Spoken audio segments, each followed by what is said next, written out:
Home Ministries is a street ministry, a hood ministry, a community ministry. It is not a religious ministry. It is a spiritual ministry. It is a ministry of hope for the hopeless. The Sherez Jones Foundation was started by my best friend. And it was his 14-year-old daughter who was murdered in 2007, shot in the head and killed in cold blood in North Minneapolis. I'm here today because what I'm really known for is I work with gangs, ex-gang members. But what I'm really known for in the state of Minnesota, I'm a peace activist, but I do memorials and vigils for homicide victims. The memorials and the vigils for the homicide victims that I do are not for people my age, which is 45, or any of these people that's on the panel, or the gentlemen and the men and women in the back. They're for kids from the age of 3 years old to the age of 18. I just recently did a funeral, and I just recently did a funeral and a vigil for a 3-year-old little baby by the name of Terrell Mays in North Minneapolis, who was inside of his house December 26th eating some spaghetti. And some gang members outside of his house were shooting, and the bullet came through the house, went through the stairs, and shot this little 3-year-old boy in the head, and he collapsed and fell down the stairs with the bowl of spaghetti. They rushed him to the hospital where they pronounced him dead. So that's the reason why I'm here, and that's the reason why I needed your attention. This is serious. I would rather be able to come to your graduation, to your basketball game, to your football game, to your marriage one day, to your graduation from college, whatever it is. I do not want to do a memorial or vigil or your funeral for one of y'all who had their back turned to me when I came up here to warn them and tell them what's lying ahead for them. Most of the places that I've spoken in Minnesota, at youth conferences, the ones who had their head down, the ones who had their back turned, listen to me, that was talking to their friend, either months or years later, I did their funerals. Honestly, I did their funerals. I can come into a room like this and walk around, and it's sad to say, and observe and tell you who may be next. Who may be next? Because the ones who do not listen are the ones who get consumed by murder and homicide. And okay, when I said it was a 3-year-old that got killed, it may not have affected you. When I said the 14-year-old Sherez Jones got murdered, it may not have affected you. But guess what? What if it ends up tomorrow, the person that you sit next to, and then you'll say, wow, that brother was just talking about this, man. How did he know? I know, because if you don't pay attention, it will get you. Like it almost got me. This is a youth conference. When you talk about a youth conference, you bring people in to speak to the youth that can bring them to a better mindset than they have. I saw the statistics where she showed when you stood up that you've been to 3, 4, whatever, more high schools. That's not normal. The only way that's normal if your family moved over and over again. I know you don't want to hear it, but for those that do hear it and receive this, I'll see you later. For those that don't, I'll see your moms and your dad, and I'll tell them I went to a youth conference at the convention center, and I spoke to them, and they was angry and mad at me because I made them move out their seat. I asked them to move because I wanted to tell them something that will save their life. There's some gangs out here who have gangbangers who don't care about none of y'all. And you could be one of their next victims. And they hate and despise me and wish I was dead because they want me to shut up and not warn y'all that they want your life. These gangbangers prey on y'all and they brag to each other. What's your name, brother? Robert? I shot Robert's brother in the head. What's your name, brother?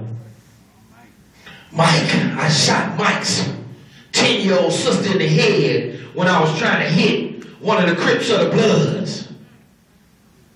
I got some brownie points now. I'm talking about it coming to a neighborhood near you. You have to make up in your mind today whether you're going to be a leader or a follower. Now, if you're following, I might say, if you're following your school teacher, keep following. You might become a school teacher. If you're following your counselor, keep following. You may become a counselor. If you follow the councilman in your city or the mayor or the governor, keep following. You may become one of those people who are productive members of society. But if you following somebody who is on their way to an early grave that's in a gang, where you think you're going to end up? If you are following somebody who is on their way to the penitentiary, now I know if y'all was upset about just being sitting in the front right here, I can imagine what you're going to feel like if you end up going to prison. So which one would you rather have? Me ask y'all to come and sit in the front, or would you rather the people at the jails and the prison tell you to get in your cell? People, young people, today, I don't care what you did yesterday. You probably done nowhere near what I done. But it's not about what you done yesterday. That's why you are here today. However you believe God to be, He wanted you to be here today because you are a chosen group of people that are placed in a room to hear a message of hope, a message of new direction, a message of fresh beginning, a message of longevity of life. I am not supposed to, 45 years old, come to your funeral. You're supposed to be coming to mine. Your mother is not supposed to be coming to your funeral. You supposed to be going to her. It then got deeper than that. How many have grandmothers that still living? Let me see you raise your hand. Wow. Do you know that your grandmothers are burying grandkids now? Back in my days, we buried grandma. Now grandmama is burying you. Mothers and grandmothers and fathers are burying kids, planning for your funerals while the Christmas tree is there with all your gifts under the tree. You'll never get to open them. School. School is about dedication. Some of us think that it's about the school teachers and the school. The education is yours, not theirs. They already got theirs. They're trying to provide for you an education so that you can become a better person. Some of you live in the hood like I do because your moms and your fathers are not wealthy enough to live in some of the more expensive housings or houses or mansions or wherever they are. So you have to survive where you live. I'm sorry for that. I'm still here too. I live in South Minneapolis, right in the hood. 38th from Chicago. Anybody in Southside, they know what I'm talking about. I'm there, man. I'm there. School is for you. This is to get you to a better place. How many remember kindergarten? You couldn't wait to graduate from kindergarten, could you? How many remember 8th grade graduation? You couldn't wait to graduate from 8th grade graduation. He shook his head. You don't remember it, huh? You don't remember? I do. Because that was the far as I went. Because the gangs took me somewhere else. So I didn't get a chance to get the education that you have today. But it's not too late because I'm thinking about going back to school. Because that's what it's about. That's what it's about. As much as you don't like school, you're not clapping. I didn't like school neither. But to get somewhere in this world, some of y'all, how many put your hands up? Your mom get on your nerves. She always nagging you.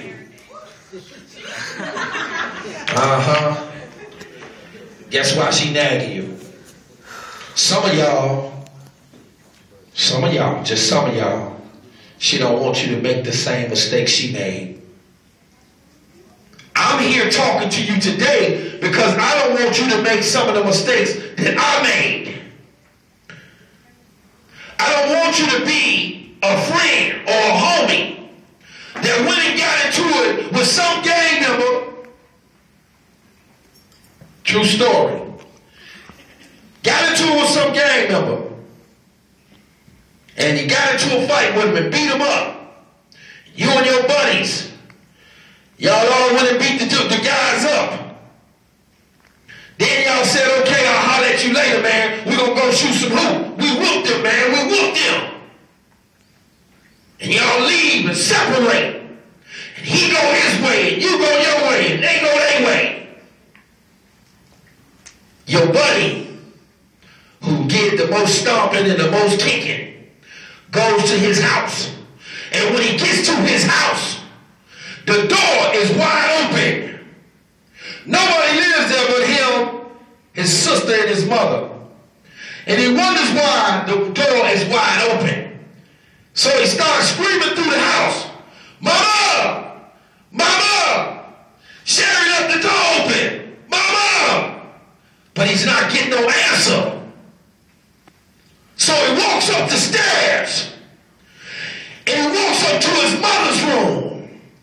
And when he opens the door, he sees his mother laid out on her bed, blood and her brain splattered all over the wall, and spray paint on her bedroom wall, the gang sign of the guy that they just jumped on. I'm here for a reason, y'all. See, there's consequences behind the actions. We make those quick decisions. You may be in a gang, but your baby brother or your baby sister that you love is not. And you love them. Who got baby brothers and baby sisters? Lift your hands. Lift them high if you love them. Why you do what you're doing then? Why you doing what you're doing?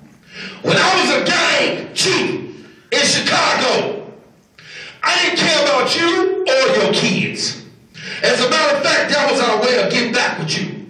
If you did something to one of us, we finna get your mama, your kids, anybody. It didn't matter. We just wanted retaliation. We wanted to send a message that we represent evil, we represent murder, we represent hate. So your decisions of what you do in your life, the decisions that you make, could get them little loving sisters and brothers of yours killed for something you did. Something you did. I'm sorry I'm boring you in the red and yellow jacket, college jacket. I'm sorry I'm boring you. But keep watching the news, you'll see me. I don't just do this here. I might even be in your neighborhood this weekend. For those who are paying attention, one thing about me, I'm not a comedian. I don't crack jokes. I bury folks' kids. I bury their kids. They're teenagers. The ones who don't want to go to school. The ones who hang around gangbangers, use drugs, hate to say this, because I know y'all love this little brother so much. Most of them that I seen, the dead bodies that I seen, when I came to the homicide scene, they had their pants down. They had their pants sagging, saying, I'm gonna die this way. Only thing was, it was covered in blood. So this time you can see in their underwear, you know, their boxes that be sticking out when they sag, you can see nothing but blood and bullet holes. And right next to them, their mother, about to pass out. She's screaming and hollering. And the first thing the mother always say to me, because they know what I do, crying, did you talk to my son? Did you talk to my son, Minister KG? I said, yes, I did. But he wouldn't listen to me. He wouldn't listen to me. I begged him to stop gang banging and stay away from them gang bangers and go to school, get their education, and move out the hood and become something productive. I begged him. I did. Did you talk to my daughter? She wasn't in no gang. She was troubled, and she been in 3-4 high schools and all of this, and got in a little trouble, but she was a good girl. I took her to church and stuff, but she hung around with some kids that was doing bad things, and she went to these parties. Did you ever talk to her at any of the places you went to? Minister KG, my daughter is dead. They shot in her head. She wasn't number 16. Yes, mother, I talked to your daughter. She had her back turned to me. And she hated me. She wanted me to shut up. She didn't want to hear what I was telling her. And I begged them. And I begged them. And I told them about the bodies that lay all over the north side and the south side. I told them about the gang. I told them the destruction that was had in front of them. But mother, they just did not want to listen to me. They didn't want to listen. Your daughter and your son was mad at me because she wanted to sit with her friends. Or she wanted to sit next to Johnny and laugh and giggle. And I asked them to come sit in the front because I wanted their attention. Because I don't want to bury them.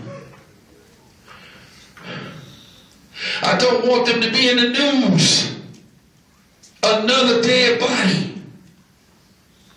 Another child whose mother is torn and hurt because she didn't know that her daughter or her son would be murdered.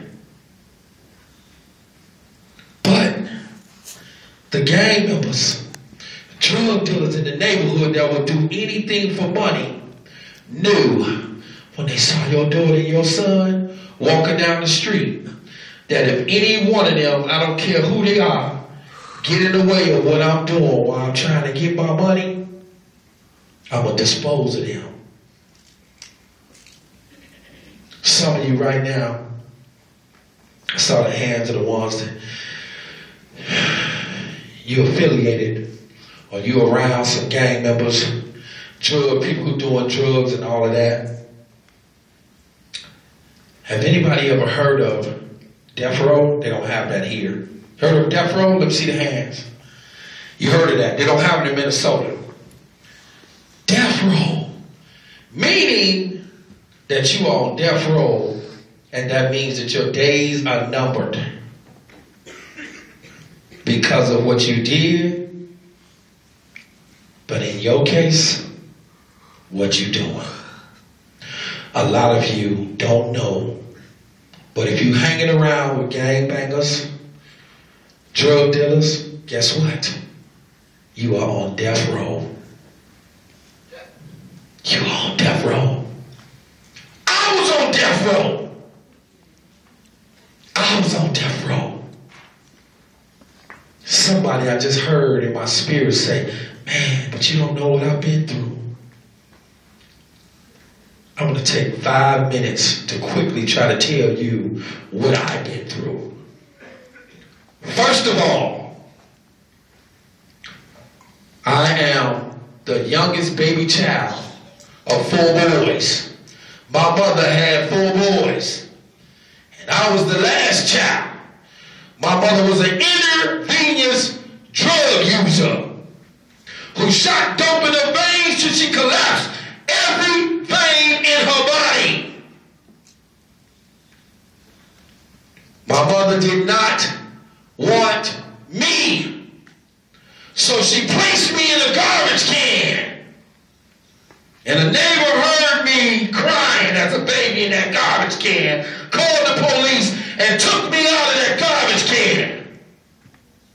From there, I went to a foster home, where I was tied to poles, I was beaten daily, I was raped, molested, locked in closets, poured roaches on, spiders on. My foster mother hated me and despised me.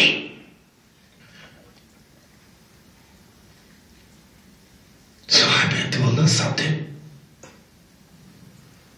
As a kid, I wanted to die because I wondered, why me? Why don't I have a mother and a father like all the other kids in school? Why? Why me, God? I'm just a little kid.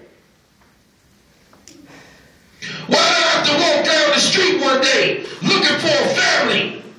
Because all the other kids had a family and I didn't have one, and that's all I wanted for Christmas. And for my birthday was, please, I just want my mother. Tell me who my mother is. And every birthday and Christmas I would sit in the window as a little kid all day long, didn't even want to eat. Just knowing as the other foster kids laughed at me and I sat in the window crying, I know she's coming to get me. I know she's not going to let me keep going through this. But she never came. Then I got the word that my father was killed. So I never even seen a picture of my father. When I got about 11 years old, I was walking down the street crying, feeling suicidal. Because every kid had a family and I didn't. And I just went through hell in this foster home being tortured and abused. And I saw about 15 guys standing on the corner. They all were dressed in blue, smoking cigarettes. And I come down the street crying and walked up to them. And I asked them, I said, y'all look like a family. And one of the guys said to me, we are a family. Who are you? I said, I'm a little kid that lived in a foster home down the street. I told him what I had been through since the time I've been there. And I asked him, sir, y'all look happy. Like a happy family like I see on TV. Is it all right if I join your family? Can I be a part of your family? And he said, yeah. Come on, little man, you could be a part of my family. And guess what? On that day, I was the happiest kid in the world. Because finally now I had found a family. I was happy. I just been through the rape, the abuse, the torture, the foster home, no mother, no father, all this. And to run into a group of men and say, okay, you can come in our family. I was so happy, man. And I thought that everything was over. I finally got out of this and I'm all good. Come to find out I had just joined the gang. A little innocent kid. Hurt. Looking for a family. And I had just joined the gang. In that gang in Chicago. I learned how to hurt people. And I wanted to hurt people because somebody had hurt me. Hurt people, hurt people. I was too young to understand that that's not what it's about. But I wanted somebody to hurt because of what happened to me in a foster home. I wanted somebody to hurt and die because I didn't have no mama, no daddy, and everybody else in the classroom did. In this gang, I did a lot of stuff to a lot of people. Some of the younger guys that got in the gang that I recruited in the gang, some of them are in penitentiary right now.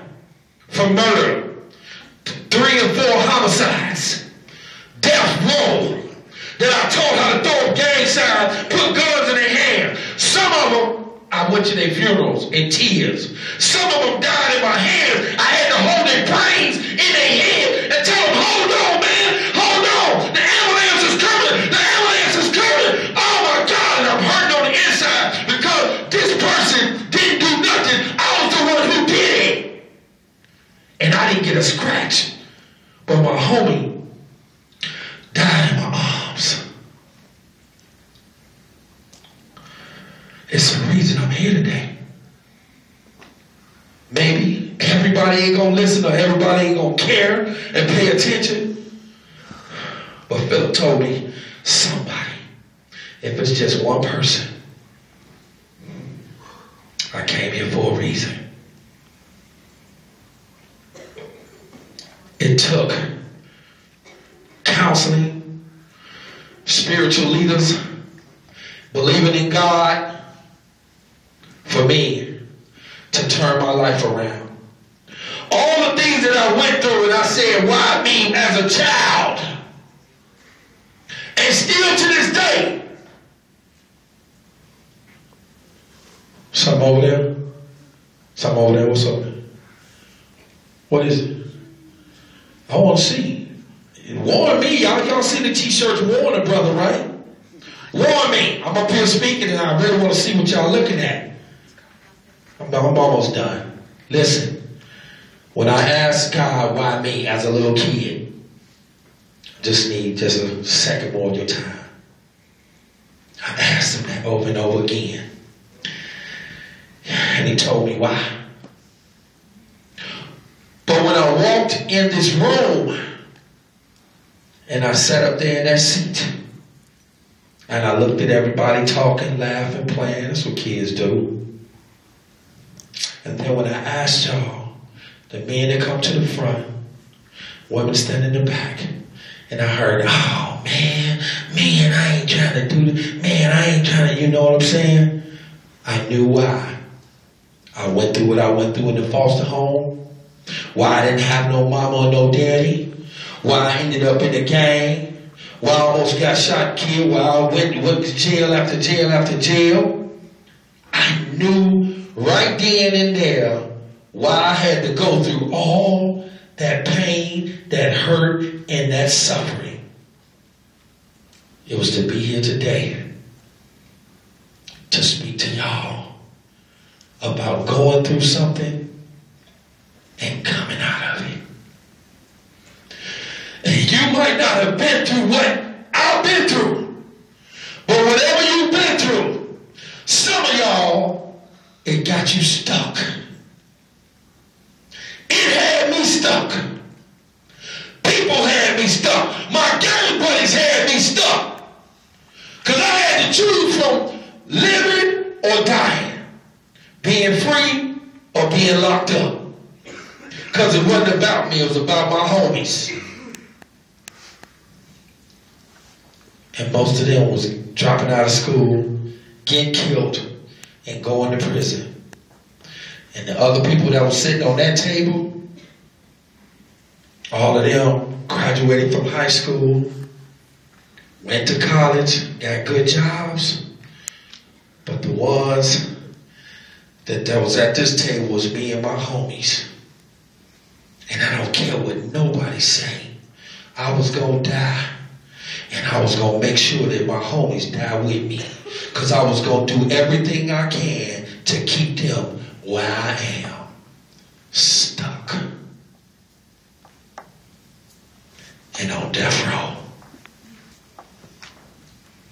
I needed them to not pay attention and to keep listening to me. Because I was going nowhere real fast. But I wasn't going to go by myself. So if I could keep them giggling and laughing and talking to me, they was going to go where no fast too. Nowhere no fast. Young people, guess what? Can I see for the last time, and after this I'm going to be through, show me all the hands of all the men, young men and women who have little brothers and sisters, raise them up high, please. Please. Please. Okay, you can put them down. Mr. KG, why did you tell us to do that? This is why I told you to do that. I want you to think about what you're doing in your life right now. I want you to think about what you watch on TV, the way you talk, the way you walk, the people you're affiliated and associated with, the way you talk to your mom or your dad. Think about that. Only y'all know, because I don't know y'all like that.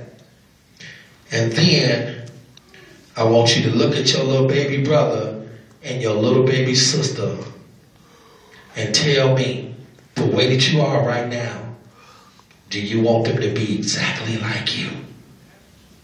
Exactly. Now, if you're doing real good, I'm not talking to you. That's not my thing. I'm not a speaker for people who are doing real good. Unfortunately, you heard my story, so how could I be? But I'm a speaker to speak to you about doing better. I don't know if you'll do real good one day. I'm not going to put that on you. But you can do better. You can become better. You do not have to stay stuck. You do not have to put your little baby brothers and little baby sisters in the crossfire because of something that you're doing.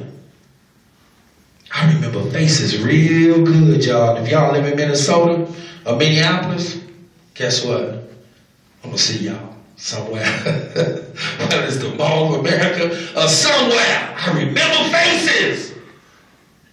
I have to do that. Because God saved my life to remember y'all faces. To come up here without somebody having to pay me, because I know some people who will not come here, they can care less. They'll tell you right away how much you got in your budget. If you ain't got nothing in the budget, they ain't got nothing for you. But that's their way. But I have a message of life. I have to have a message of life because I deal with the outcome of disobedience and not paying attention and backs turned and head down. I deal with the outcome of those people. Now after today, you might not get it right now, but I pray to God that nothing happens from the time I leave here to tomorrow and a couple next days, because you'll be on your TV saying, wow, mama, that's Minister KG standing over a dead body. He just came to talk to us about this. Just came to tell us this. This is what I do. I don't get paid for it.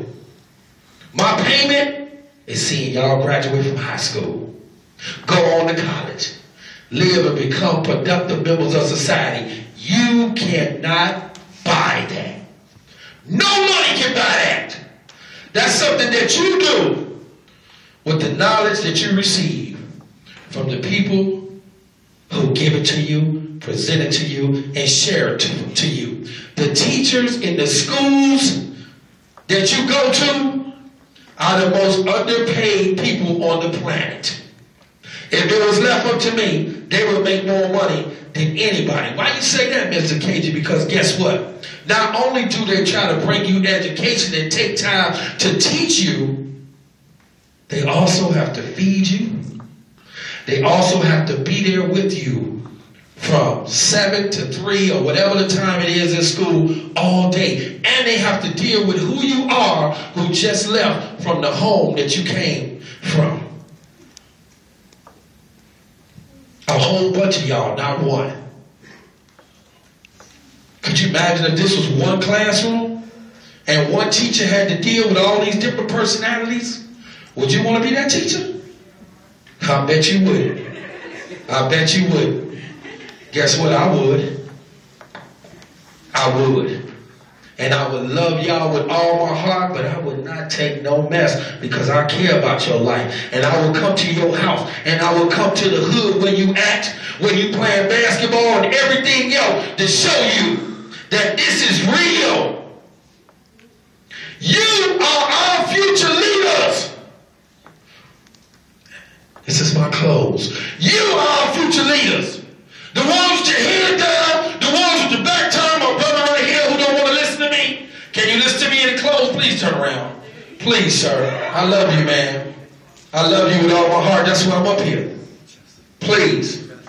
And I might even get assassinated for what I do. Because I'm going up against the evil that's trying to kill you on the street, in your hood, in your community. Just like Martin Luther King, whose birthday just passed. That's what he got killed for. Caring about y'all.